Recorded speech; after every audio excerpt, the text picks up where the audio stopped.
ഇന്ന് നമുക്ക് ഒരു കുമ്പളങ്ങ ചാറ് തയ്യാറാക്കുന്ന റെസിപ്പി കാണാം. പാൻ എടുത്ത് അടുപ്പിൽ വെച്ച് കുമ്പളങ്ങ ഇട്ട് ലേശം ഉപ്പുപൊടിയും മഞ്ഞൾപ്പൊടിയും പച്ചമുളകും ഇട്ട് വേവിക്കുക. അല്പം വെള്ളം ഒഴിച്ച് വേവിക്കുക.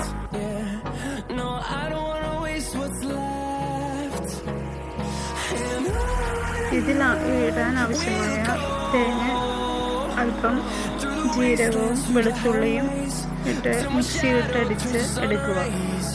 തേങ്ങ മിക്സിയിലടിക്കുമ്പോൾ തൈരും കൂടി ചേർത്തിട്ട് അടിക്കണം. കുമ്പളങ്ങ വെന്ത ശേഷം ഈ മിക്സിയിലിട്ട് അടിച്ച അരപ്പ് ഈ കുമ്പളങ്ങ ചാറിലേക്ക് ചേർക്കുക.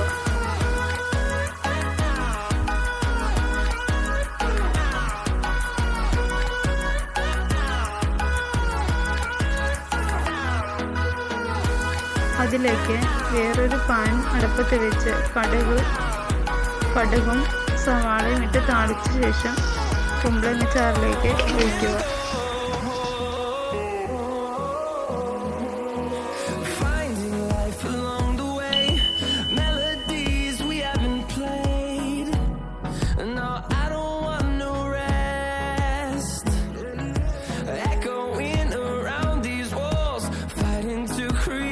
നല്ല സ്വാദുള്ള കുമ്പളങ്ങ ചാർ തയ്യാറായി.